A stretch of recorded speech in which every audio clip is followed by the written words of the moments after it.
So welcome to another edition of the Vandy Program. I am pleased to have John Ziegler on the show today, and I think we became mutuals on Twitter ages ago. Well, when it was called Twitter. Now that it's called X, we're still mutuals.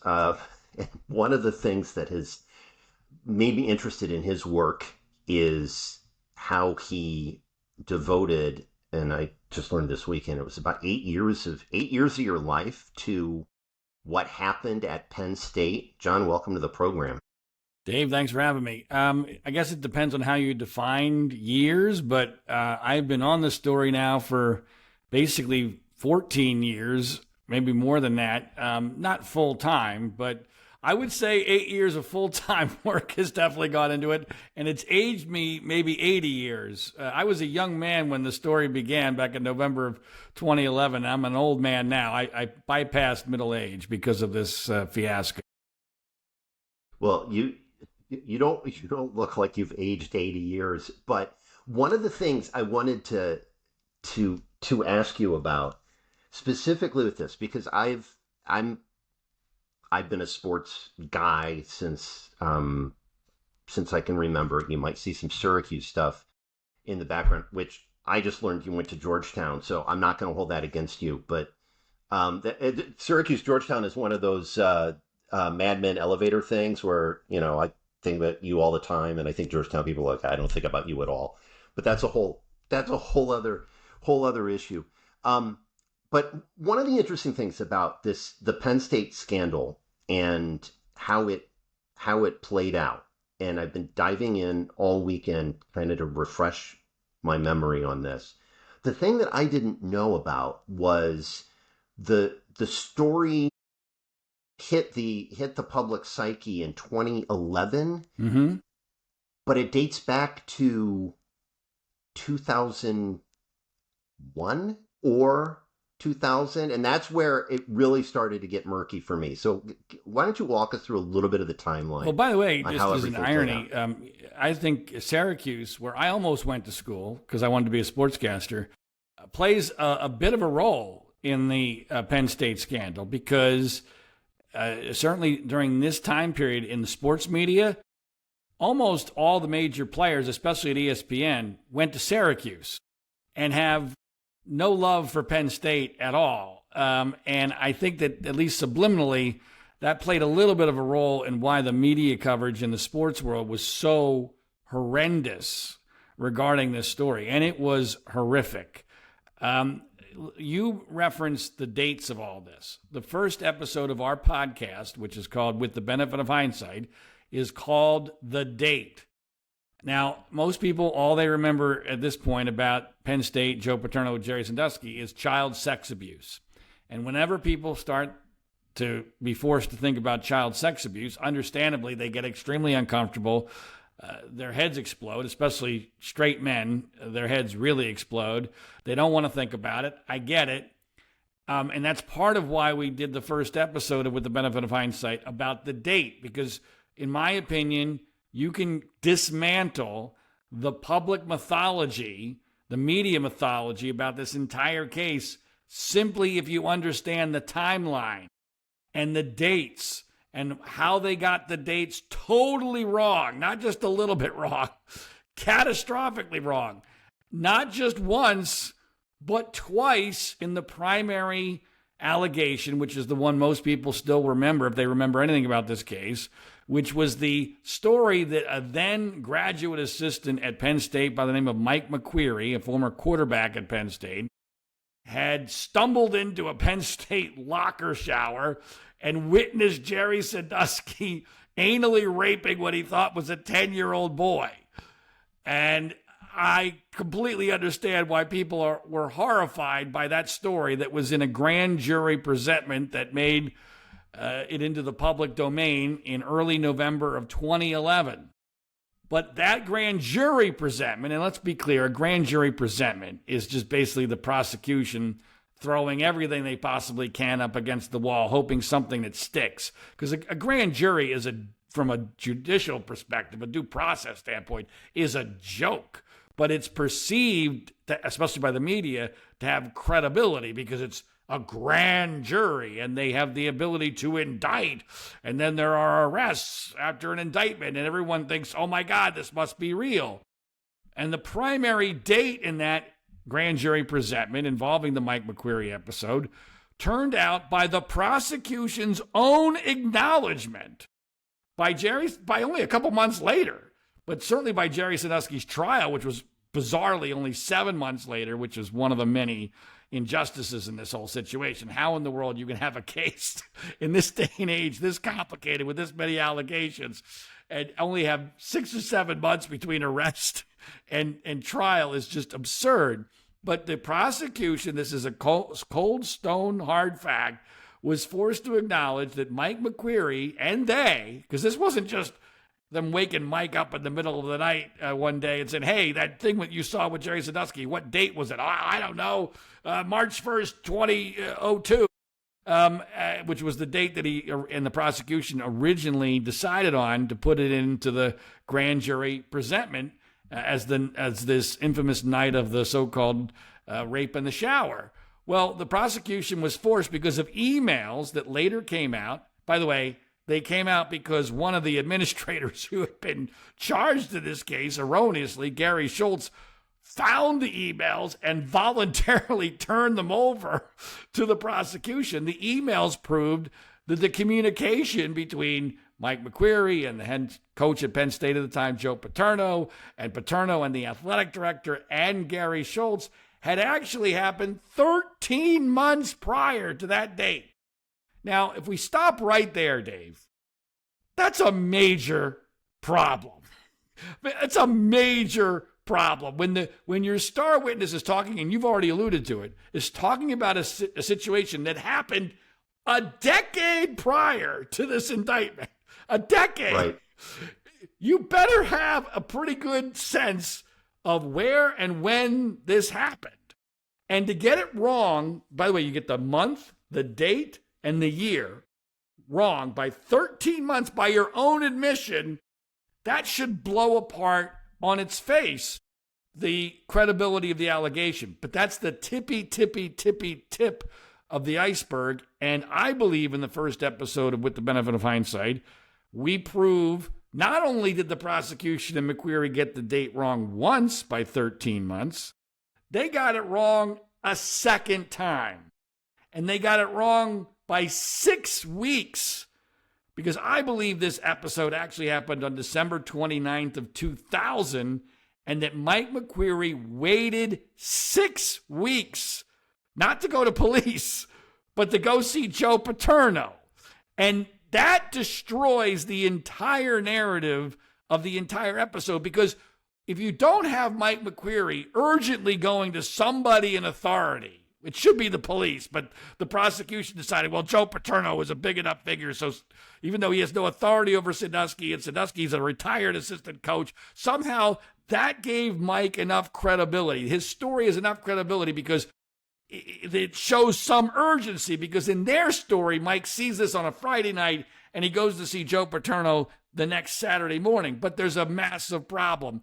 Not only did McQueary get the date and the month and the year wrong the first time, I believe the prosecution got it wrong the second time. There's 6 weeks between when I believe this episode happened, and I have all sorts of evidence for why it happened on December 29, 2000. You've got 6 weeks, which destroys the urgency clearly destroys the urgency, because McQueary doesn't beat Sandusky up. He doesn't save the kid. He just leaves the kid there to be raped in the shower, which never made any sense. I mean, even some people in the media indicated that, wait, that's kind of weird. They hypothesized that he had panicked in the situation, even though this was a guy who played quarterback at Penn State in front of 100,000 fans and on national television, and he's 6'4", 235 pounds, and Sandusky's an old guy. But here's the biggest problem, in my opinion, and this has been written about by Malcolm Gladwell in his best-selling book, Talking to Strangers, Chapter 5. He uses all my work to talk about this date situation. Unfortunately, for some reason, Malcolm Gladwell leaves out, I think, the linchpin to this whole situation, which is that something does happen on February 9th of 2001, which is the second date that the prosecution decided this happened on, but it wasn't McQueary witnessing some sort of sexual abuse in a shower. It was McQueary finding out that there was an open job on the Penn State coaching staff that he desperately wanted, which was the wide receivers coaching position, where Kenny Jackson had left the Penn State coaching staff to go to the Pittsburgh Steelers. It's my extremely strong opinion, and there's a lot to back this up, that McQueary went to go see Joe Paterno that Saturday morning, not because he had witnessed some sort of a sexual assault the night before, but because he wanted the job that was open, a job he did not get in that cycle, which, in my opinion, blows apart the entire cover-up theory. The entire theory that Penn State was covering this up gets blown apart by the fact that on the very day or the day before that McQueary comes to Paterno, there's an open job that he wants and he doesn't get. As a graduate assistant, he is paid virtually nothing. He has no health benefits. He is desperate for a job. The first thing you do in a cover-up is the witness gets a job to shut him up. But just to prove, in case people think, well, how do you know he wanted that job? How was he qualified for that job? Because the job reopens 3 years later. And guess who gets it? Mike McQueary. So to me, the idea, this entire narrative gets blown up before it gets out of the batter's box because simply the dates and the timeline don't make any sense. They contradict the narrative. And I'm telling you, Dave, as we prove in our podcast with the benefit of hindsight, this is the tippy tip of the iceberg. We know who the kid in the shower was. We know his story. We know Mike McQueary's real story and why he was not credible. We've got Franco Harris confronting him, the legendary Franco Harris, the late great Franco Harris confronting McQueary at Joe Paterno's funeral in great detail, asking him what he witnessed, and Franco coming away 100% convinced that Mike McQueary never saw any sort of sexual assault. And if you don't believe McQueary, the whole thing falls apart. That's the thing that and again, you've obviously spent a ton of time on this, and folks like me I remember when the story broke. I remember the outrage, okay? We're outraged that any of this could have potentially happened, and you kind of cast aside maybe you suspend disbelief and you want justice, and that, I think, led to part of it. It was a moral panic, Dave. It was a moral panic. Right, and I guess the thing that really gets me now is you look back at it and how quickly the narrative took hold, and how quickly it was McQueary is a believable individual, and he saw something, and he did eventually report it, but didn't report it, to your point, perhaps out of panic. And then there was this vast conspiracy afoot to push all of this under the rug, which, if it were true, would be abhorrent. But now, I mean, we're almost 15 years after the indictment, the story broke, for 25 years or so, depending on your timeline, after everything was alleged to have happened. And now you get people like me who are revisiting this case and thinking, John's got a point. This just does not seem, this whole thing does not seem credible. So you said moral panic. Does that best explain why it all got out of control? The moral panic here is paramount to understanding how this happened. And you're right, it happened so fast. I mean, within literally a week and a half, Joe Paterno went from being the guy who just became the winningest coach in the history of college football, a record that will never, ever, ever, ever be broken, especially not at one school. 409 wins in his career at Penn State. That happened. And let me interject. He's 84 years old at the time that all of this is happening. Which is key. People don't put enough weight some people do, but in general, the media did not give enough weight to Paterno's age, because a lot was made, for instance, of Joe Paterno's grand jury testimony. Just a couple of lines. His testimony at the grand jury was only a couple of minutes. Literally, it was a couple of minutes that ended up destroying his entire life, ironically, as he was doing the prosecution a favor. I mean, people need to understand Joe Paterno was an incredibly conservative political figure. He was a lifelong Republican, friends with the Bush family. He was a pro-prosecution guy.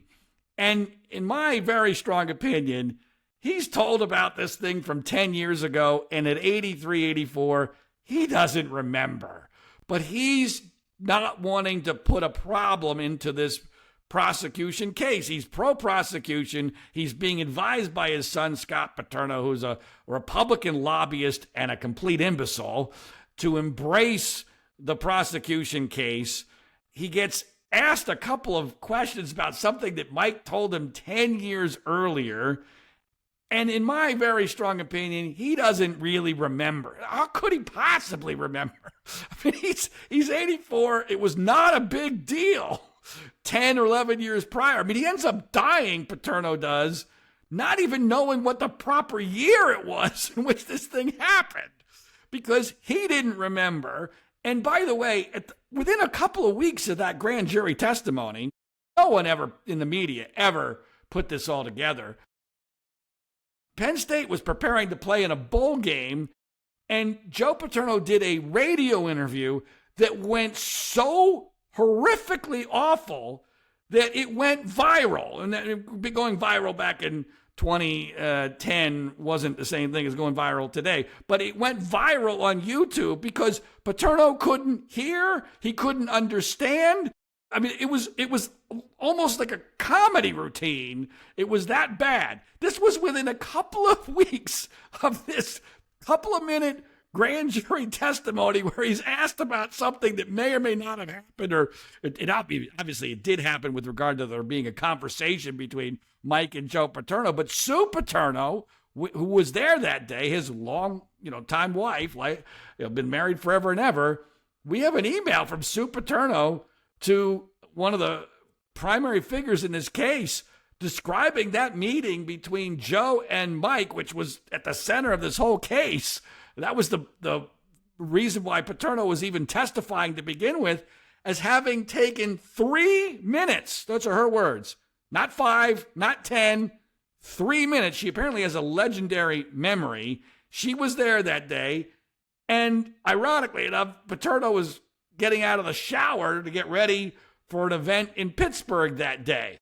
That's not the description of a meeting where your grad assistant is coming to tell you that this legendary former assistant coach was just witnessed by him the night before raping a 10-year-old boy in the shower. That is not a 3-minute conversation. It didn't happen. And Paterno had no reason to have remembered this 3-minute conversation all these years later, especially at 84. But within a week and a half, he went from winning his coach in history of college football to being fired over a cell phone from his home in a moral panic, where the university then holds a candlelight vigil instead of a pep rally for their Nebraska game that week in order to honor the victims of Jerry Sandusky. No one even knows their names at this point. No one knows anything about them. Tens of thousands of people showing up for a candlelight vigil, a prayer between the two teams on national television before the game, where they're praying for these victims. They don't even know who the hell they are. I mean, this is the definition of a moral panic. And it swept up Joe Paterno. It swept up the president of the university, Graham Spanier, who had absolutely, positively nothing to do with any of this. And once Penn State does that, it gets perceived, understandably, as a guilty plea. Penn State is pleading guilty on behalf of basically themselves, Joe Paterno, Graham Spanier, the administrators, and clearly Jerry Sandusky. So once Penn State does that, especially once it's clear they're going to be paying well over $100 million to these accusers, it's over. The momentum of this thing, this is an avalanche coming down a mountain that cannot possibly be stopped, even though it's not based in truth. And I remember at the time, the thinking was that the school was they were talking about, you and I are both old enough to remember when SMU got the death penalty. Yes. So they had to sit out all athletic activities for their football team for a couple of years, I think. And they were talking about that for Penn State, that this was so bad. And so you've got, I guess, tantamount to an admission of guilt by saying, well, we're gonna pay out, we're gonna pay. But you have a very questionable case with a lot of holes that could be poked in it. Well, yes, here's the problem, Dave. See, everything in this case is out of order. You have the moral panic first, and then you have the guilty plea first before we ever get to the facts. And see, but by the time we get to the facts, and some of these facts take a long time, it took me too long to figure out the date situation. It's the biggest mistake I made in this entire case. I went on the Today Show the first of two times I went on the Today Show to do very high-profile interviews with Matt Lauer about this case after I had interviewed Jerry Sandusky in prison for over 3 hours. And that was the moment, this was in the early spring of 2013, when I should have, with the benefit of hindsight, figured out the date. And that should have been the focus of my appearance on the Today Show. How much of a difference that would have made at that point, I don't know. It might have made some, but I blew it. So it takes time for facts to come out and to be, pieces of the puzzle to be put together. But we did everything out of order. We had the moral panic and the guilty plea, and then by the time that happens, any facts that come out then are perceived through the prism of guilt, because people don't want to talk about this. They don't want to think about this. And then you have a terrible interview, or perceived as a terrible interview, understandably so, by Jerry Sandusky with Bob Costas, who, ironically, I have gotten to know Bob exceedingly well. We communicate on a pretty darn consistent basis for the last 13 years. We talked just last week, as a matter of fact, about this case. And I think his opinion is very, very different today than it was back then, partially because we've had time to educate him with the facts. But, to me, that's one of the key parts of this. And let's be clear about a huge part of why this moral panic colored everyone's prism through which they saw whatever facts they may have gotten through a very, very biased media. The Catholic Church sex abuse scandal was huge, obviously, nationwide, but particularly in Pennsylvania. And that colors everyone's view of this, somewhat understandably. People think, especially in the media, we've seen this movie before.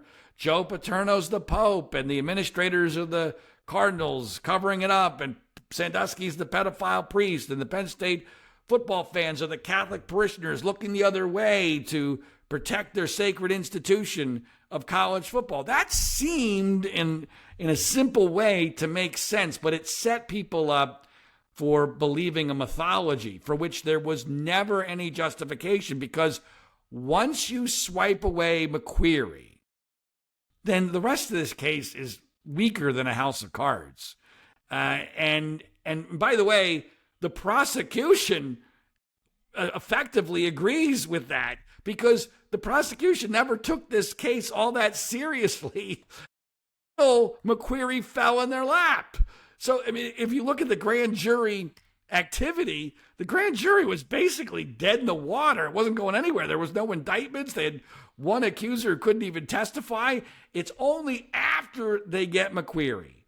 And that's when the prosecution starts to think, okay, now we're cooking with oil. We have a witness. And by the way, we not only have a witness, we have a witness that can connect this to Penn State and their administration. And we've got an Attorney General, Tom Corbett, who's becoming governor, who has it out for Graham Spanier. Corbett's a Republican, Spanier's a liberal Democrat.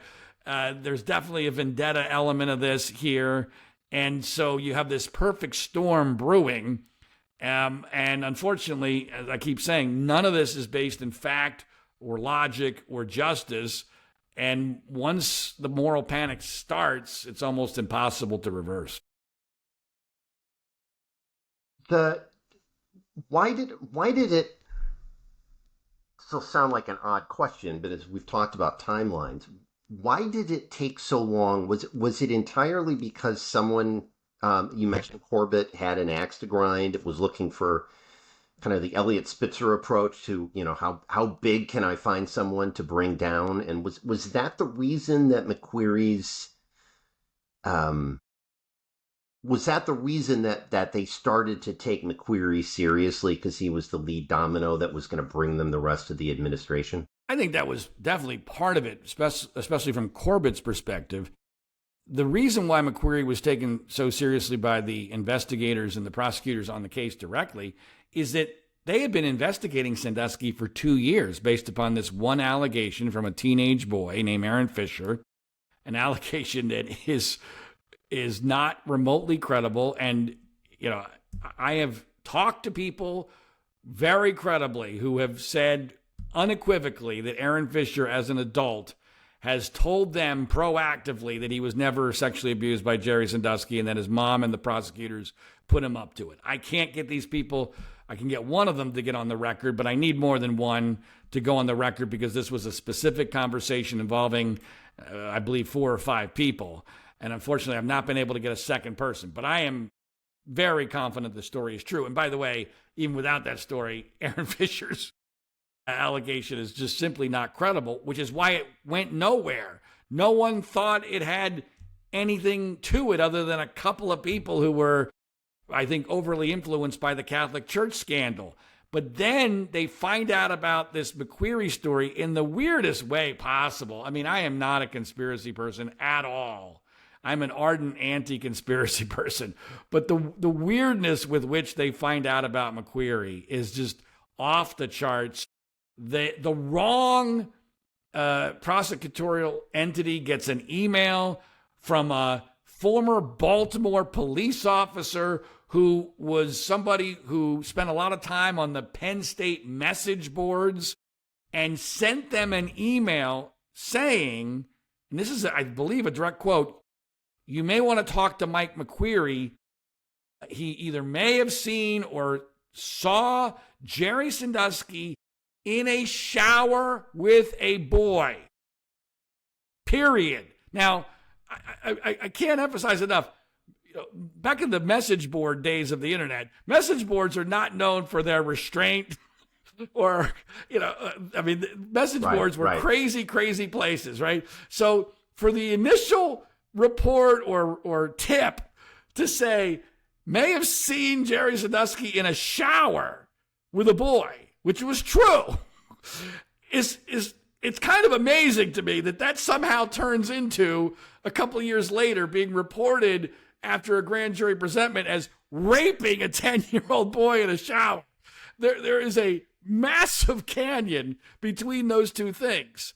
And yes, people get all crazy because what was Jerry Sandusky doing showering with boys? It was dumb, but it was not that unusual for the time period. I don't think people are fully understanding in the 2000 area in Happy Valley, literally Happy Valley, Pennsylvania. I mean, this is like the 1950s. And Jerry Sandusky grew up in a rec home. There was nudity everywhere. It was not a big deal. There was testimony at Jerry Sandusky's trial from other coaches at Penn State. It was not a big deal to have teenage-esque boys showering with men in a communal shower. I think people have a misunderstanding of the logistics of these showers, like somehow they're like individual stalls or something. These are massive places. Right. And it's not the place you would take a kid, even if you were, not that I would know, but it's not conducive in any way, shape, or form to what is being alleged, especially since it's not even private. It's semi-public. I mean, anyone like Right, McQueary could right. walk in at the wrong moment if you were doing this. And there's never been one allegation. I've always found this to be very important in this entire case, with all these well over $100 million being given out and at least 36 guys getting money from Penn State that was completely unvetted. There's never been an allegation that Jerry Sandusky even attempted to have a shower with a boy in his own home. Why? Well, because Jerry would know that that was completely inappropriate. And two, no one told that story. You know why, Dave? Because Penn State wasn't paying lots of money for stories about showers at Jerry Sandusky's house. They were paying lots of money for stories of showers on Penn State's campus. And the lawyers knew this. And that's why we get those types of stories. Not because Jerry had some sort of bizarre compulsion. I believe it only happened on a couple of occasions that were ever remotely documented. And so it's one of the many red herrings in this case. Give me a sense of how different your interview, how different we would have, if your interview where you went into the prison and I think you said you may have smuggled a pen with a recording device. No, I did smuggle a pen. I smuggled.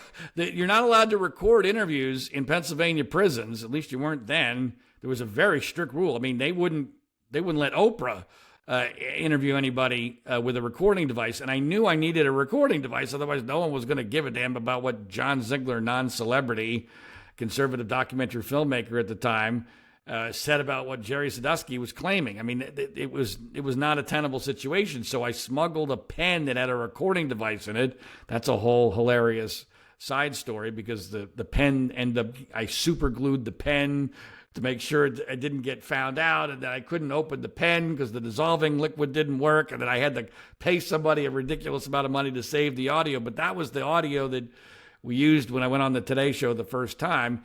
And to be clear, when I interviewed Sandusky, to me, I think this is really important for context. When I interviewed him the first time, I interviewed him twice in prison. The first time I interviewed him, by the way, the second time I didn't have a pen because I knew they'd be on the lookout. But the first time I went in presuming he was guilty. I mean, I was only concerned about the cover-up theory. Now, I had some suspicions and open-mindedness that is some of this exaggerated, or is it possible some people are on the gravy train? But I presumed he was a pedophile. And when I got out of there, and I didn't take anything he said as gospel unless I could corroborate it in multiple ways. And when I got out of there, my mind was blown because I'm like, okay, I'm now going to be forced to reevaluate this entire case, reinvestigate the entire case. And to be very, very clear, this is maybe the most important misunderstanding about my role. I did not want Jerry Sandusky to be innocent because I know myself very, very well. I knew that if I found him to be innocent, I was not going to be able to let go. I was not going to be able to just wash my hands and walk away, especially since I knew I would be basically the only person on the planet with a voice and a willingness to use it to do something about this. I also knew the case very well, and I knew the media very well, that this was going to be an impossible war. There's an impossible mountain to climb. Impossible for anybody, but especially for a non-celebrity with limited resources like myself. So I did not want him to be innocent. I was going, please no, please no. I mean, like if someone had provided me with legitimate evidence that he was guilty, I probably would have paid them a significant amount of. In fact, I think I've offered publicly people to offer me evidence to that effect so that I could be done with this albatross around my back. But that's never going to happen because believe it or not, he's not just innocent. It's not even close, which is probably the most insane part of this whole story. It's not close, Dave. I don't lose a second. I've never lost a second of sleep once I went on the Today Show the second time with Dottie Sandusky and declared him innocent, because I know it's 100% true and it's not close. So what changed? So we all saw the interview that Bob Costas did with Jerry Sandusky, and got to admit, Sandusky did himself zero favors Correct. and looked kind of clueless Right. in his ability to answer the questions. So between that and your interview where you realize this guy was innocent, what changed? Well, I had a What made the light bulb go off? Well, I had a different perspective on the Costas interview. I knew it was a PR disaster immediately. But I wasn't that focused on Sandusky at the time. I was already on the Joe Paterno's getting railroaded train because it made no sense to me at all. The story made no sense. The cover-up, I have been around college football. I've coached high school football. I know the culture of football. It absolutely made no goddamn sense. But when I watched the Costas interview, and to be clear, I'm in a unique position on the Costas interview. Literally, I am the only person on the planet who has spoken to Costas, Sandusky, and Sandusky's attorney, Joe Amendola, who are the three primary people in that equation. I'm the only person on the planet that has spoken to all three of them. I might be the only person on the planet that's spoken to two of them. So I feel like if there's anything I'm an expert on, it's the Bob Costas interview. And my take on it, Dave, was different because you kind of inadvertently already alluded to it. My takeaway was, boy, that was bad. So bad that how could this guy possibly have gotten away with this for 40 some years? That stuck with me. Like, wait a minute. If what we're told is true, and let's be clear, being a pedophile is by all accounts an illness, effectively, that you've had your whole life. So he's in his 60s at this point. Jerry Sandusky has been fighting this illness his entire life, trying to get away with his sexual attraction to young boys and his sexual abuse of young boys. He's thinking about his sexual attraction to young boys at some level for most of his life. Yet when he gets asked by Bob Costas, are you sexually attracted to young boys? He responds, Dave, as if it's the first time that has ever occurred to him. And and to most people, they go, wait a minute, how could you not say, no, I'm not sexually, because he actually repeats the question and he pauses. Eventually, he does say, no, I'm not sexually attracted to young boys. But one of the things I learned in the interview was, this is how Jerry Sandusky talks. He talks about everything. If you ask him what time it is, he'll go, what time is it? Let me think about that. Well, my clock says it's 3:30. But is it possible that there's another interpretation of the time? No, I've gotten confirmation. It's 3:30. Yep, it's 3:30. I mean, that's not an exaggeration. So you have a combination of the weird way in which he talks and thinks. He's actually too honest for his own good. Because my with the benefit of hindsight view of that interview is Jerry's actually completely unprepared for the interview. Amendola has done nothing to prepare him. He calls him up on the phone. You don't do a phone interview with Bob Costa. I mean, it was how that alone, in all seriousness, in a normal case, a lawyer having their client unprepared for the Bob Costas interview on the phone, that alone would have caused a retrial because it's ineffective assistance of counsel in the extreme on so many levels. But he's unprepared, and he's actually thinking about what Bob asked him. And the fact that he has to think about it, to me, Dave, is proof, if you think about this logically, he's not a pedophile. Because a pedophile would have that answer down like he's done 1,000 times in his life, either in his mind or publicly. Right. And so that, I think, opened my mind slightly, but I'm still thinking, how could all these people be lying? And I'm still not convinced that McQueary is not credible. But after I interviewed Sandusky in prison, I started to put all the pieces together. The key element for me Substantively, let me answer your question directly. There was a substantive takeaway, and then there was the blink human takeaway. The substantive takeaway was I was able to figure out on my own who the boy in the shower was and what his story was. 1,000% inconsistent with someone who was ever sexually abused by Jerry Sandusky. I was able to figure out on my own, far too late, the date issue, which Jerry in his bones, this is so typical of Jerry. Jerry in his bones knew, and I could tell he knew, that even that second date the prosecution was using wasn't right. Because he was trying to piece together in his memory. And remember, he's just gone through hell. He's been in solitary confinement. He's in prison. He's older. It's a long time ago. And once again, like with Bob Costas, he doesn't want to tell me something he's not sure of. But he's clearly not comfortable with that second date. I should have trusted my instincts and put everything into figuring out, okay, what the real date, what was the real date? So substantively, that's what I took away. But from a human standpoint, and this I'll combine with the second interview that I did with Jerry and Dottie Sandusky together in prison. To me, it was very obvious that there was no consciousness of guilt on the part of either of them. And the proof of that came, and this was the final moment when I knew he was innocent for sure. Because remember, I've re-investigated the entire case. It's all a house of cards. It's the McQueary story is bullshit. All the motivations are there for this to be a moral panic and a rush to judgment and a witch hunt and all that.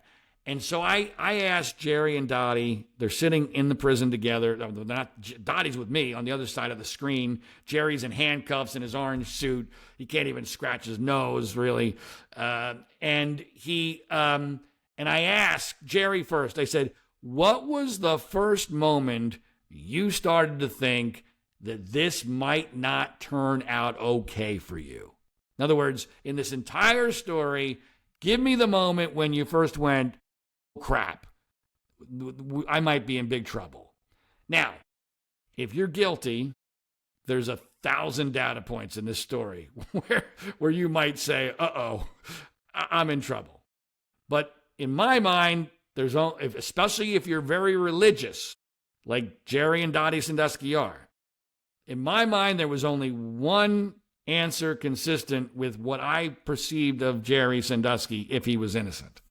And he proceeds to tell me that the first moment he ever thought he might be in trouble was during the reading of the verdicts at his trial.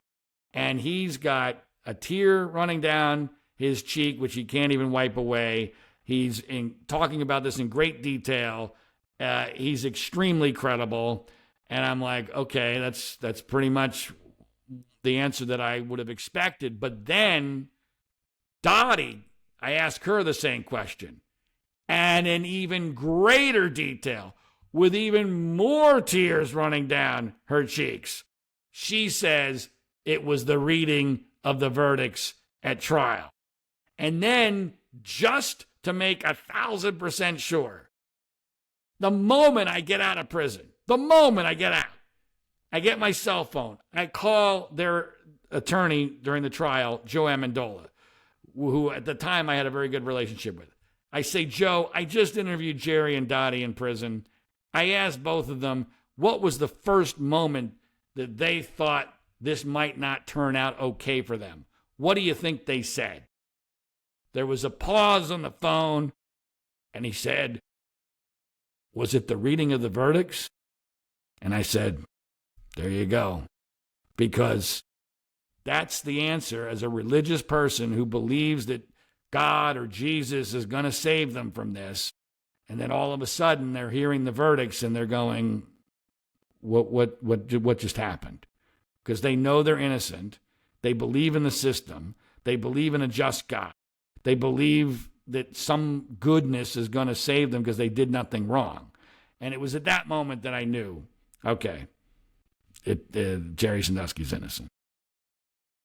So does that make sense? It does. You talked about on your, I think on episode 1 of the podcast, you talked about the gut the gut feel. And your co-host Liz was saying that, on the one hand, you've got, as a journalist, you've got to be objective. And on the other hand, you've got to trust your gut. And I guess if the gut, yeah, that makes a lot of sense. If at some point your gut feel tells you that something just ain't right here. So yeah, that's a sensible answer. I guess my next question would be, so the last time you spoke with Jerry Sandusky was when? Last time I spoke to him would have been that interview with Dottie in 2014. Now, we've communicated a lot of times since then. He used to write me all the time. I used to email him all the time. But he and I are not on good terms because I thought a few years ago I had convinced him to abandon state court in Pennsylvania and to appeal in federal court. Because I very, very, very, very strongly believe, in fact, I know, that he cannot possibly get a fair shake in Pennsylvania. The entire state apparatus, every part of it, the media, the Attorney General's office, the governor's office, the judicial branch, which is all elected in Pennsylvania. Every judge in California, I'm in California, this is in Pennsylvania. All the judges in Pennsylvania are elected, which means for someone to give Jerry Sandusky a new trial, they'd basically be signing the end of their own careers, which no one is going to do for a case like this. Obviously, the public sentiment is, vast majority of people are still living under the delusion of the mythology, although I think we've made some headway. I mean, I think that I would love to see, an anonymous poll of residents of the State College area, what they really think about this case. I would like to believe that there would be a lot more doubt now than the public perception and the media perception. But I thought, in fact, I even spoke to the guy who was going to represent Jerry in his federal appeal and gave him quite a bit of information, had a good feeling about him. I thought that this had been decided, but Jerry, I think, is too afraid to go into federal court because, one, there's a good reason, because if you have to put all your appeals in the state court, you have to exhaust that system. If you haven't put it forward on the state system, you can't use it on the federal side. I think there's some validity to that argument, but I think Jerry is mostly terrified that if you go to federal court, you only get one bite of the apple. And if you're rejected, which could happen, I mean, the vast majority of these cases, even if they have merit, are rejected, even though I think his case is extremely, extremely strong on both the law as well as the facts. If you get rejected, you can't go back to state court. And, he's now in his 80s. Somehow he's still alive and kicking. His sons tell me that they think he might live to be 100. Who knows? But I don't think he thinks he can live in prison, where, by the way, he's treated exceedingly well, which is unheard of for a notorious pedophile. I mean, because everyone in prison knows he's innocent. But I don't think Jerry thinks he can do that without the hope of justice and without, frankly, something to focus on, right? I mean, hope is an incredibly important thing in human existence. And you take away hope and you take away anything to keep him busy, I think he's terrified of that. So you can keep going back to state court as many times as you want and get slamming your head against the wall, which is what he's doing. He's got an appeal currently, which I'm sure, even though it's very, very, very solid, and an irrational world and a normal case would be taken very, very seriously. My guess is that it'll be rejected just like everything else, and we'll be right back to where we were. So I'm not sure where you were going with that, but I mean, I don't currently. In fact, this was the first. I'll tell you something I've never told anyone. This was the first year I didn't send Jerry Sandusky one of our family Christmas cards because I'm irritated with him. So, but. Irritated because you think his best route is federal prison. I know his best route. Federal. I know his only route. Federal appeal. His only route is federal court, because a federal judge who is worth their salt would look at this case, because, federal judges are not elected, right? And they tend to be a little bit, more highly educated than a lot of state judges are. A federal judge would look at just the technical aspects of the case. I mean, just the Brady violations, the lack of a continuance. There was no continuance in this case. The attorneys for Sandusky told the judge we're not prepared to go to trial. And they were coerced into continuing to stay on the case. That alone, if Jerry Sandusky was black or gay, he would have had a retrial 10 years ago. But we don't live in that world. Let's get back to the moral panic thing, because obviously I think we're kind of watching, or at least I watch things happen these days, and I'm like, okay, I've seen this movie before. And I think with the benefit of hindsight, probably the best example of some sort of moral panic might be COVID. Because I use the term COVID panic all the time, and I even in our podcast, with the benefit of hindsight, I relate the Sandusky case to the COVID panic, and I believe, not coincidentally, that I was way ahead of the curve on pointing out the insanity of the COVID panic because of the Penn State experience. Now, obviously, the stories are different. The COVID virus was real. Jerry Sandusky was not really a pedophile. However, there are a lot of parallels, and panic is part of it. Media narrative is part of it. Political agendas are part of it, and people becoming invested in a mythology is a huge part of it. People, it was supposedly Mark Twain who said it's far easier to dupe someone than to convince them that they have been duped.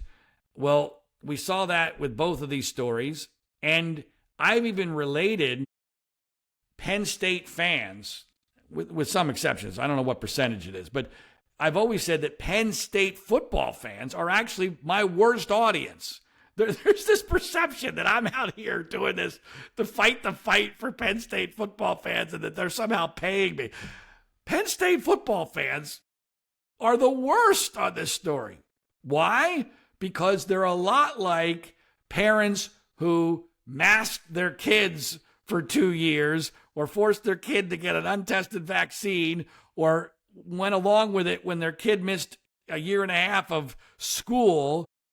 They don't want to admit they were wrong in panicking. There was too much damage done. They also don't want to admit that the suffering they went through, which was enormous as a Penn State football fan, that the suffering they went through was unnecessary, unwarranted, and really a result of them throwing their very best people under the bus. Joe Paterno, Jerry Sandusky, Graham Spanier, Tim Curley, and Gary Schultz were all exemplary people. The best of the best that Penn State had to offer. And they threw them under the bus in 2 or 3 days in a moral panic. I can understand why people don't want to admit that. But it's a lot like people have, not wanting to admit they were wrong during COVID. Yeah, the funniest thing, the funniest parallel to me about COVID was I believe it was a Johns Hopkins study that came out maybe a couple years ago, where they said, and this got buried, you didn't hear it from a lot of people, where they said, had we done nothing, we probably would have ended up about the same amount of people would have died. Well, Sweden basically proved that. Florida largely proved that. Now, look, I'm happy to get into this, but I'm not saying we should have done nothing. But what we did, did not save many lives. In fact, in many cases, I think some of the things we did cost lives, and it certainly harmed the quality of life, and it certainly harmed our children in ways that I don't think we've ever come to grips with, that we're going to be paying for for a very, very long time. And it's also, I believe it's also set us up for future catastrophe in so many ways. I mean, for instance, just the threshold for canceling events now is way lower than it was before COVID. I mean, and that's just one of many, many problems. But I think the fact that the government got away with the stuff that they got away with sent a message that in the future, there's not going to be much pushback. If you get the right, level of panic and media cooperation as a population, we're very, malleable. We're compliant. We'll go along with the craziest stuff imaginable. I mean, we had Ivy League universities forcing their swimmers to wear masks while swimming. We had people wearing masks while playing basketball. Insane. Yeah, we're coming up on so all of these things that started to happen 6 years ago, right about now. We're recording this on March 16th. I think it was March 11th when the NBA cancellations happened. I remember the look on Mark Cuban's face. It was like, what? We're doing what? And the Rudy Gobert thing and all of that. But I was talking to my son who's away at school. I was talking to him about the fact that I remember the exact moment that I pulled over. Had dropped off one of his friends and were listening to the radio, and they broke in to say that they had canceled the NCAA tournament. And I mean, to me, that was okay, but I thought what was going to happen was postpone things for a few weeks, 2 weeks to slow the spread, and then we'll be back and we'll have like, no, we're just gonna, no tournament, no nothing going on. But I remember when kind of to feed the whole moral panic narrative. So you remember how nobody had any programming on TV, on the radio, et cetera. They're just going back to reruns and people talking about we don't know what to do, and they have home studios and all this. And I remember on Sirius XM, one of the channels, one of the sports channels had, they decided to have Mike Krzyzewski interviewing Dr. Fauci. And this is like a week and a half, 2 weeks into the pandemic. And, Krzyzewski was very much, whatever we need to do to, if we need to close down Duke forever, we'll do it to save lives. And I just remember the fawning that was going on. And a lot of it was, and I don't know how much of this is historical revisionist by me, but I think if you think about, I mean, the president was not well liked. And so people were looking for an authority figure that was from the government and here to help, but wasn't Trump. And so the fact that Trump deferred to Fauci on all things COVID created kind of this anti-boogeyman thing that people bought into. And so you've got Krzyzewski, and you can tell me if I'm crazy by saying this, but you've got Krzyzewski saying, oh, well, yes, Dr. Fauci, and you're studying all of the research that you've diseases, and yes, we need to do our part. And to me, I'm thinking about it.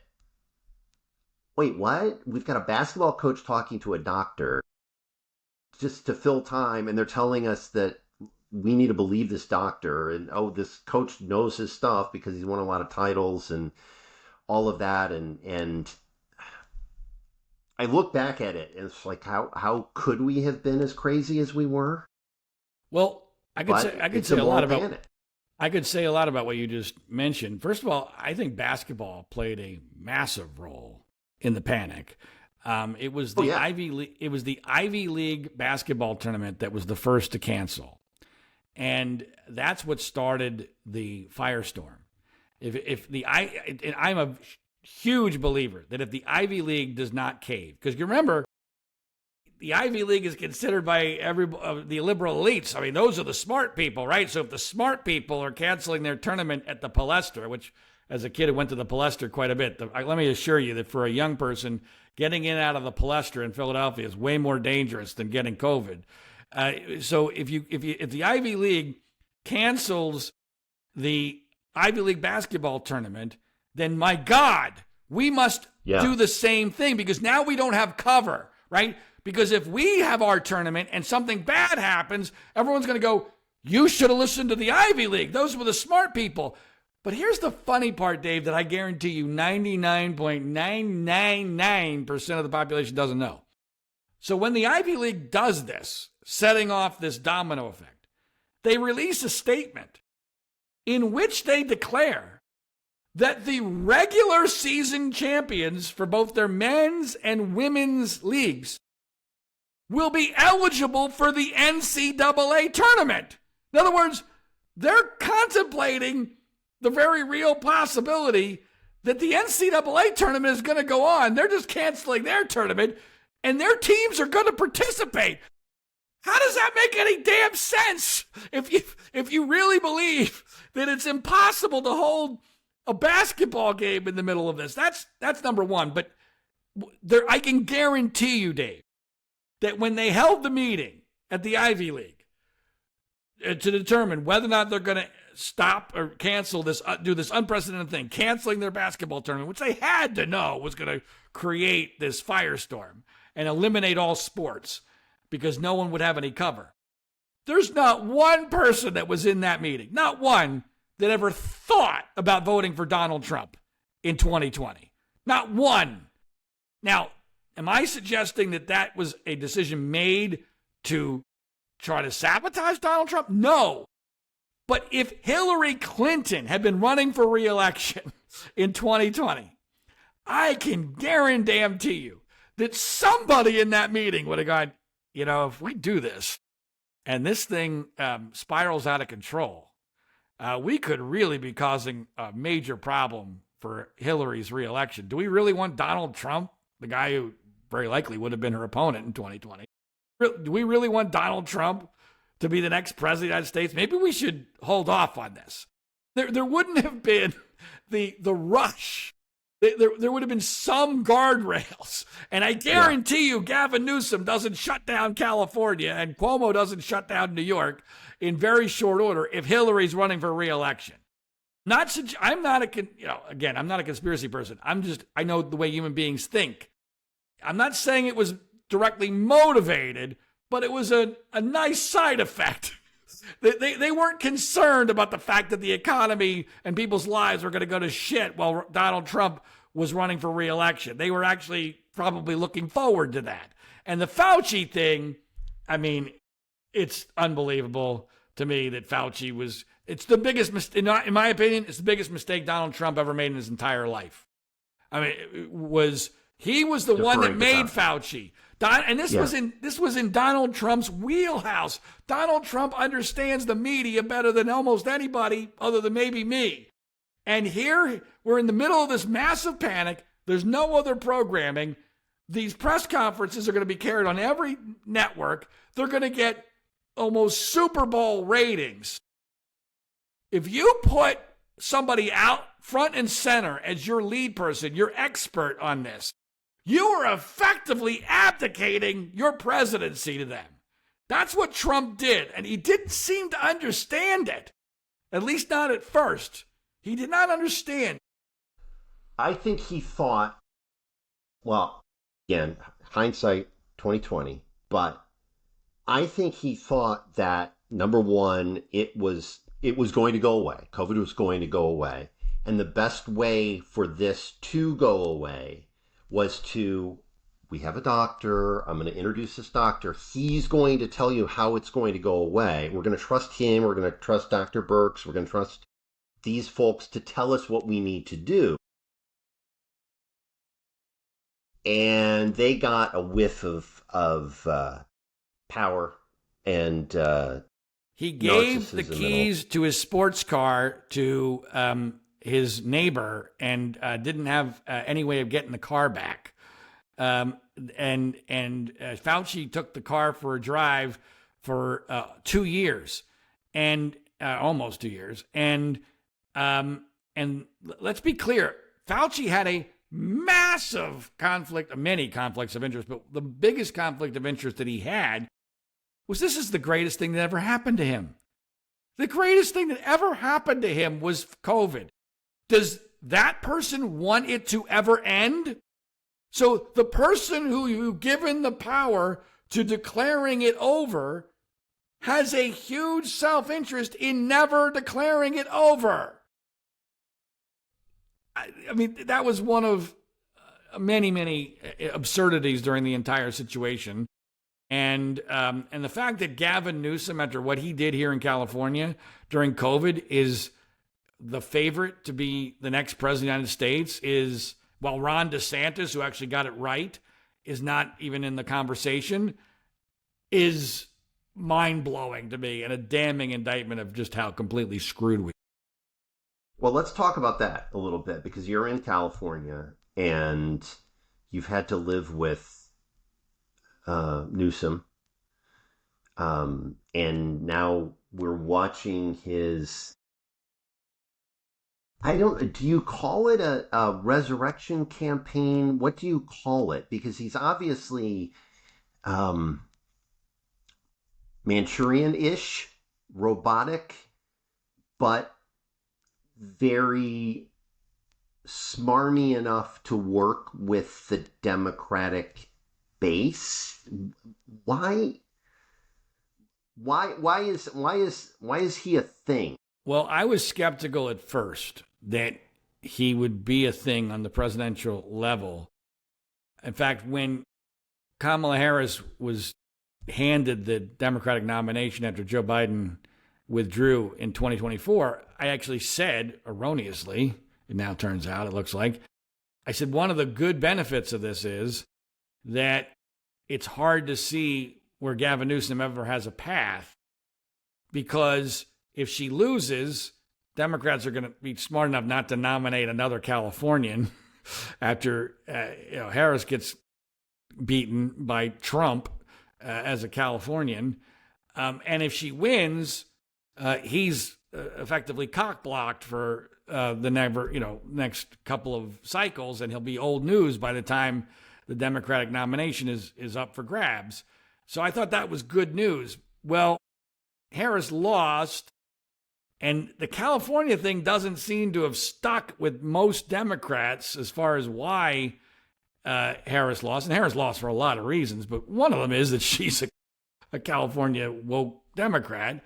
And also, it doesn't look like she's going to be a major force in the Democratic primary. Now, I'm probably the only conservative in America who is really putting out the pom-poms for Kamala Harris to get in the race and to do well. I actually think about the only realistic chance Republicans have of holding the White House is if somehow Kamala Harris is the Democratic nominee.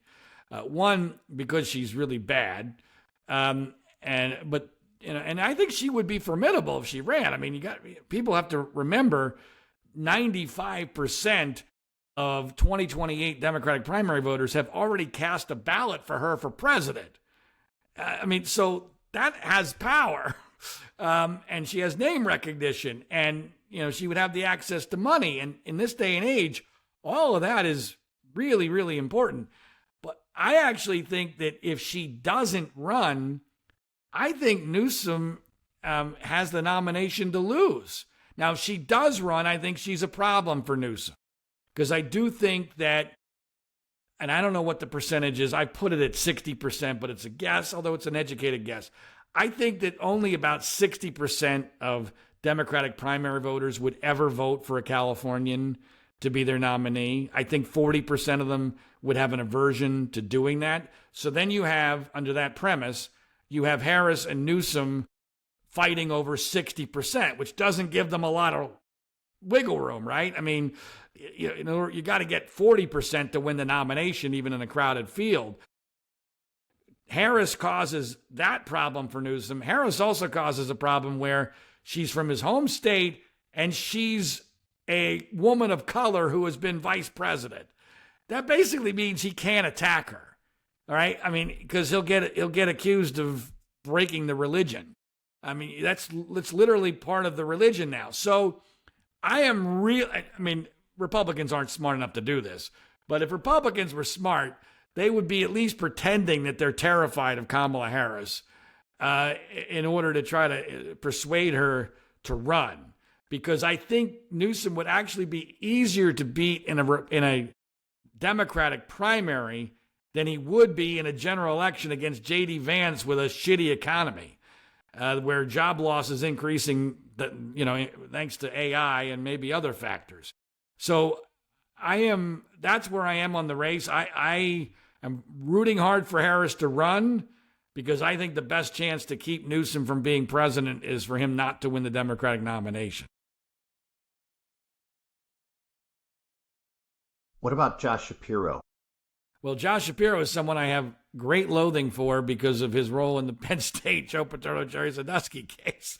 So I'm in a situation where I do think that the two people most likely to win the Democratic nomination are two of the people I hate most in all of public life, Gavin Newsom and Josh Shapiro. I think Josh Shapiro has a chance. Interestingly, I think Newsom causes him a problem. Because we're assuming Newsom runs and assuming Newsom has traction, he's the straight white male. And it's not a clear path for straight white males in the Democratic primary. There's only, I use the analysis that maybe 60% of Democratic primary voters would ever vote for a Californian. The number that would vote for a straight white male might be lower than 60% if there was a viable alternative. So now Newsom and Shapiro are fighting for the same, demographic, and it's nowhere near 100% of the vote. I think the fact that he's Jewish doesn't help, but I hate him, but he is, like Newsom, he is good on camera, and he does have a presence about him. He's very popular in Pennsylvania, which is depressing as hell to me. But I know him to be an asshole and an idiot for the way he handled the Penn State case, especially vis-a-vis Graham Spanier, who he proactively, just to be very clear, Josh Shapiro is Attorney General of Pennsylvania, proactively sought to overturn a federal decision to vacate Graham Spanier's conviction, which he didn't deserve to be convicted in the first place. So a federal court deemed it to not be a legitimate conviction for a misdemeanor. It wasn't even a fucking felony. Forget about the fact that he was innocent. It was a misdemeanor. And for purely political reasons, Pirro went way out of his way to appeal and force Shapiro, who had cancer, to go to prison for a crime he did not commit, all because he knew it was good for him politically. That's who Josh Shapiro is. So fuck Josh Shapiro. But unfortunately, I actually think there's a decent chance that the ticket is Newsom Shapiro, which, I will be on suicide watch at that point if the ticket is Newsom Shapiro.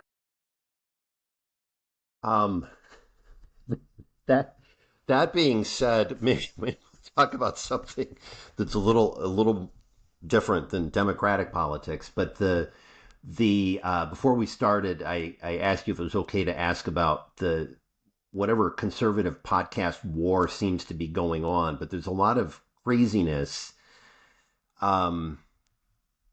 Today, it seems as if Tucker Carlson and Megyn Kelly and did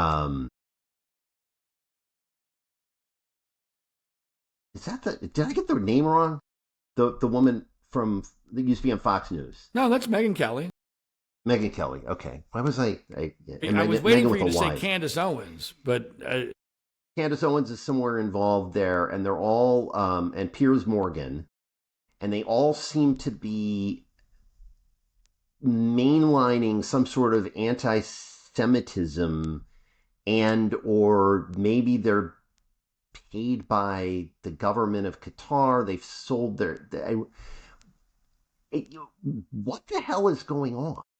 I don't know for sure everything that's going on, but I've been predicting this crack up for quite a while. And I think I've been way ahead of the curve in what I call the alliance of lunacy, which is the alliance between Tucker Carlson, Megyn Kelly, and Candace Owens. I don't know how Piers Morgan fits into this. Piers Morgan is not a conservative. Piers and I had it out on CNN over the whole Sandusky case a million years ago. And he's terrible on sex abuse cases. He's terrible on the Epstein saga. He's not a conservative. But anyway, I've been trying to figure out this whole alliance of lunacy. I used to really like Tucker Carlson. I mean, I don't like too many people in this business. I don't respect too many people in this business because I know them and I know the business exceedingly well. Tucker, when he was on Fox, was very smart, very funny. Was he perfect? No, nobody's ever perfect. But he was, in my opinion, the best. I briefly worked for Tucker at the Daily Caller. He and I used to text on occasion. So I had a lot of respect for him. But I believe I pinpointed his downfall sooner than anybody else. And I'm not 100% sure what's going on there. As he lost his mind, it does seem as if it's possible that he's compromised in some way. He's now talking about he thinks he's going to get arrested for conspiring with Iran before the war. But he has claimed all sorts of batshit crazy things over the years, including, being attacked at his bed by some mysterious force when he openly acknowledges that he sleeps with multiple dogs, as if the dogs couldn't have done whatever bite mark he claims he got from space aliens or whatever it was. Demons. I think he says demons is the source of demon. He was attacked at his bed by demons. I mean, he's got a screw loose. Megyn Kelly, I've always liked, partially because she's hot. And men are, I think, susceptible to overvaluing a woman's intelligence when she looks like Megyn Kelly does. But I've always thought she was smart. I didn't like her. She actually threw a good friend of mine, Matt Lauer, under the bus in order to try to justify her failure at NBC. But I think she's a shapeshifter, but she's gone way past shapeshifting. I mean, the fact that somehow she went from being super anti-Trump to get a lucrative gig at NBC and then became a leader in the MAGA media is just unbelievable. I mean, how the hell does that happen? But she's gone so far beyond shape-shifting. Her attack on Ben Shapiro for over the Candace Owens and Charlie Kirk, Erica Kirk thing is unbelievable, especially since Ben was telling the truth and Megyn has never apologized for calling Ben a liar about that. She's never attacked Candace Owens the way that she deserves to be attacked for this craziness. And I think there's a connection between the three of them, but it doesn't make any sense to me. The connection between the three of them is a lawyer by the name of Brian Friedman, who's a very prominent lawyer here in Los Angeles, who I've actually had lunch with and worked with a little bit on the Michael Jackson case. He's the Michael Jackson estate lawyer. But he also happens to be the lawyer for Tucker Carlson and for Megyn Kelly and for Justin Baldoni. And Candace Owens has done a ton of stuff in the pro-Justin Baldoni perspective on the whole Blake Lively lawsuit. I'm quite confident that Brian Friedman is her source.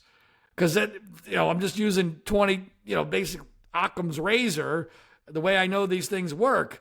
So that connects the three of them right there, Brian Friedman. But the fact that anti-Semitism is part of this thing makes no sense because Brian Friedman is Jewish. So I understand why there's a connection between the three of them, but I don't understand why it's driving their opinions in certain ways. But the food fight is hilarious. I mean, for Megyn Kelly to go after Mark Levin for having a micro penis is quite amazing. And but I mean, these are people that are not principled. They don't have character. They're all out for money and attention and audience. They all have massive egos. And I do have some evidence from social media that people are starting to catch on, but I've been trying to say for years, these people are frauds, which is how we got Trump, because they all sold out to Trump. If the right-wing media was not full of frauds, we would not have Donald Trump as being the Republican nominee for the last 3 presidential cycles. I can tell you an interesting observation about Megyn Kelly, because I went to Syracuse, so did she. Graduated the same year. I was in the communication school. She was not. But Syracuse is one of those pretty well connected. Connective tissue it's pretty strong there. I know a lot of people currently working in media that were contemporaries of mine, a couple years older, a couple years younger, whatever. I know a ton of people. I have yet to meet someone from my world who has any recollection of Megyn Kelly on campus. Now, that's not to say that she wasn't involved in maybe she was entirely at the library doing the pre-law thing, because I know she didn't go straight into the way she looks. How could you not at least notice her? I mean, somebody would have remembered. But I mean, there's actors and I mean, to be fair, are you suggesting that maybe she didn't go to Syracuse? No, I'm just saying that I mean, you can throw. Well, let's take Jay Harrington as an example. So Jay Harrington is a TV actor. He's on the show SWAT. He was my year at Syracuse. I could ask around, be like, you remember Jay? Oh yeah, he and I think we had whatever class freshman year. We took whatever. There's no recollection like that connected to, in my world, connected to Megyn Kelly.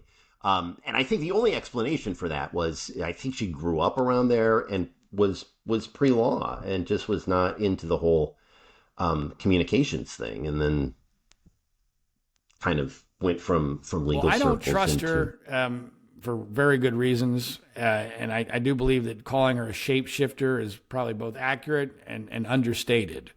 She's all about herself, which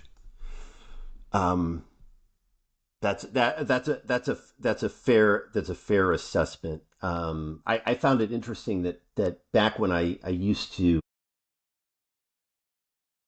follow Tucker, and it was post his departure from Fox. I remember an interview. It was either an interview that she did with Tucker or an interview that she did with Glenn Beck, but they were talking about the fact that both Beck and Tucker had been let go from Fox at the height of their popularity, and Megyn's response was, well, my show was more popular when I was let go from Fox. That sounds like Megyn. Yeah, make of that what people what you will. Should never underestimate the level of egos of people who have been successful in this business, and it absolutely influences everything that occurs, and it absolutely influences coverage. And I'm not joking. It's why we have Trump, because everyone was afraid to take him on because they didn't want to piss off their audience. And so that's why for the last 10 years plus, the right-wing media has been garbage, because it's all been about audience maintenance and therapy instead of the truth. So with that, let me ask you one, I guess, final question. So what's on your radar now? What's coming down the pike, or what's next that we should be paying attention to? Well, obviously the biggest thing facing the world right now is what's going to happen with AI. I mean, it's unbelievable to me that, the most likely scenario, this is not set in stone yet, the most likely scenario is 2, 3, 4 years from now, we're going to be looking back in 2026 and wondering, how the hell were we not all talking about AI? This is very much like COVID, only we have a little bit more notice, not much more notice, but I think the influence of it could be bigger and more longer lasting and similar to the COVID panic. I am rooting hard for AI to not reach so-called AGI, because if it does, we're done. We are done as a society. That's not hyperbole. It is over. And the COVID panic handbook is going to be what they, either use directly or indirectly. Because, I mean, we've already seen it. We will live eventually in a complete and total state surveillance society. I am very, very concerned about things like a digital currency, which gives the government complete and total power over everything that we do. I mean, the government with AI at its fingertips. The number one reason why we haven't had, essentially fascism is not because Americans are all that against fascism. It's because there's not enough manpower for the government to pull it off. Well, if the government has AI and it's really as powerful as people are presuming it's going to be and efficient, then the manpower issue is taken away. And if we're really going to have catastrophic unemployment, we're going to have a universal wage. And if we have a universal wage, society collapses. I mean, I'm not exaggerating. I mean, the idea that Elon Musk is going around saying, oh, it'll be wonderful if everyone will have a universal high wage and the prosperity is going to be so amazing. He is fucking delusional, in my opinion. I mean, he is living in a bubble. He does not understand real humans. I mean, under the best case scenario, if we have catastrophic unemployment and the government institutes a universal wage, which, by the way, is going to be contingent on you doing what the government wants because they can surveil you 24/7 using the AI, we're going to have massive drug use, massive prostitution, massive gambling, which we already have. We've already opened the floodgates on gambling, because the only way for people to get theoretically ahead will be if they gamble what they get from the government with their universal wage. I mean, it's going to be Sodom and Gomorrah. I mean, society is already on the verge of collapse. We cannot take this. It was shown during COVID. We do not have the foundations to withstand this. And we don't have a government that's able to prepare us or to protect us, and Trump is out to lunch on this like he was with COVID. Just like with COVID, Ron DeSantis, I think, at least gets it to a certain degree, but he's going to be out of office in Florida at the end of the year. I mean, if AI reaches the threshold of surpassing human intelligence, we're done. It is over. And there's nothing we can do about it. So what stops it? What stops it from reaching AGI? What can we do? Well, there's lots of things we could do, but we're not capable of doing. I mean, in my opinion, the first thing I think needs to be done is, and I'm against this in concept as a libertarian, but desperate times require desperate measures. But if I was king of America, or if I was president with a large majority in the House and the Senate, I would craft a carefully designed law that would effectively disincentivize companies for laying off or firing people due to AI. In other words, I would make a special provision where people could sue a company if they lost their job due to AI. And there would have to be extremely good restrictions on this, because you don't want, the floodgates opening. But we need to put a Band-Aid on this right now to disincentivize companies, because that's the one thing that they are motivated by, lawsuits, right? Or avoidance of lawsuits. Companies need to be disincentivized. And if you take away the incentive for companies to fire people because of AI, a lot of the dynamics of the AI freight train kind of fall apart, because that's what's driving this economic. what's really driving this is that companies think that they can save a shitload of money because they can get rid of human beings. But if they at least are doubting that will, I would, in theory, put some brakes on this to give us some time to see what we're really dealing with. But because this, if it happens, it's going to happen, boom, way too fast. And once we get the catastrophic unemployment, Dave, it's over. Because Democrats are going to see this as their golden moment to do what they've always wanted, which was to institute socialism, communism, government control over everything you do, and we're going to pay you a universal wage for doing nothing except doing drugs, engaging in gambling and prostitution, and who knows what else. But that tourniquet needs to be put on now, and it's not going to, because in part we have a president who doesn't have a fucking clue. The other piece of that's scary is that I'm sure you saw the Jack Dorsey's company a few weeks ago.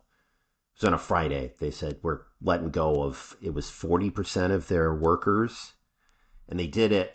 It was a Friday afternoon news dump, if I recall correctly, but the stock went up like 25%. Which company was this? Jack Dorsey, the guy who founded Twitter. Right, I know Jack Dorsey. The company Block, I think it's called now. It had when a did this different name happen? Before. 3 weeks or so ago. I must have somehow believe, missed on a Friday. Okay. But the stock, I'm sure, went up, right? Because stock went way up. Stock went up like 25% aftermarket. And the fear was that other companies were now going to follow suit and say, "Oh, well, this worked. It worked for Jack Dorsey." And they said exactly why they were doing it. We do not need as many human workers because we have found all of these efficiencies with AI. So what I'm talking about. I don't know if I don't know if the tourniquet might be too late. Well, it could be done retroactively. I mean, look, we're only at the beginning of this. If this is real, now let me just be clear. Maybe I'm a delusional optimist, which I sometimes am. I still think there's a chance that AI doesn't reach the threshold of this magic threshold. And I don't know what the percentages are on this. It's probably less than 50%, but I think it's more than 20%. I mean, gun to my head, I'd say there's a 25% chance that this thing ends up being not all hype, because it's clearly a huge development in technology, but that this never reaches anything close to what people are projecting it to be. Because let's be clear, human projections are inherently off. I mean, we see this all the time. Frankly, we saw it with COVID. We see it with the global warming predictions of doom and gloom. People presume consistent exponential growth, and then they project that out, and they don't realize that that's oftentimes not the way this works, that sometimes it hits a wall, or sometimes it even reverses itself. Now, with AI, I am not a technical person, but I have fiddled with a lot of AI, mostly in the experimentation, trying to figure out what we're dealing with here. And while some of it is very impressive, some of it is exceedingly unimpressive at this point. And I still think there's a chance it hits the wall.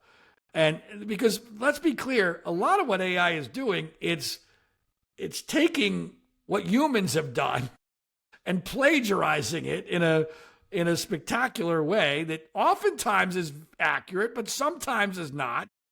But it's inherently limited by the slop that humans have created. And so I'm also always wary of groupthink. And we have an unbelievable amount of groupthink among the technology elites, the Elon Musks and the Sam Altmans and everybody else, that ilk. They're all thinking the same thing because they're all talking to each other. They're all deeply invested in this. They all believe very much in technology because they've all become billionaires because of technology. And they all think everyone's super smart. They all think their farts don't smell. And so there's no one in that group that's saying, guys, it could hit a wall.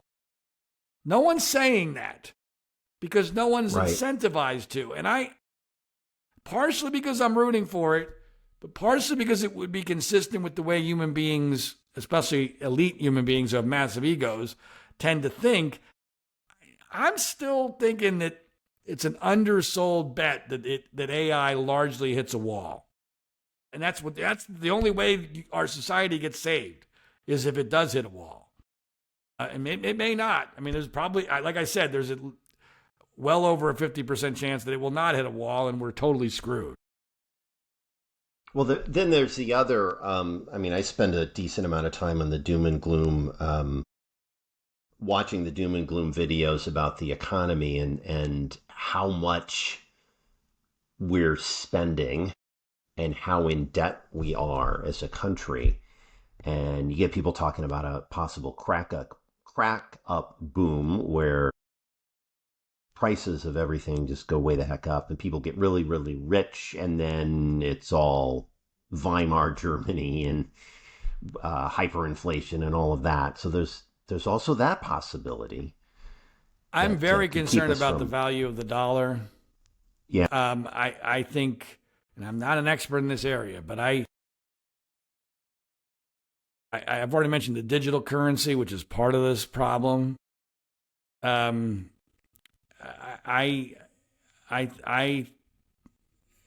to me the nightmare scenario economically if the dollar collapses, because then we have complete and total catastrophe.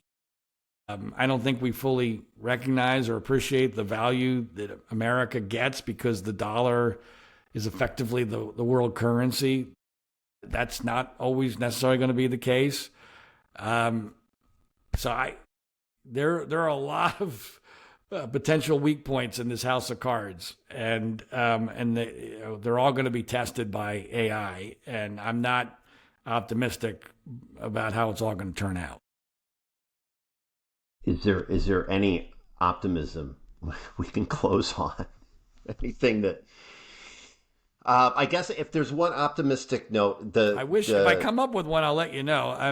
I don't think the world's going to end because of global warming. How about that? There you go. Well, I was going to say that if there's some optimism, maybe we can leave with this. I would not have bumped into your work if you were not as diligent about the truth as you as a journalist have been. So that I think you get. There's some optimism that there's still going to be people like you who will look at stories that seem a little off, as the Sandusky and Penn State scandal seemed, and still look under every possible rock to try to find the truth. And it's destroyed my life and career, so I'm not sure where the optimism on that part is. Well, I would not advise anyone to take this path, especially in this day and age. The only way you get anywhere is by telling people what they want to hear. And a popular truth is going to win every single time against an unpopular. A popular lie is going to win every single time against an unpopular truth, which is what's happened in that case and in many others. So we're living in an era where people are believing what they want to believe, and it's never been easier for that. It's never been more difficult to combat that. And we're living in a post-truth world, unfortunately, David. In any event, thanks for the work that you've done on the Penn State Sandusky case, because I mean, in my particular situation, you took somebody who was just like had preconceived notions, and you were able to help me kind of throw those out the window. Well, I wish more people were like you and were willing and able to pursue figuring out what the truth really is. That I do appreciate. Thanks for having me. No problem. So, I guess we'll close on that note. But John Ziegler, thank you so much, and we'll see you down the road. Thanks, Dave.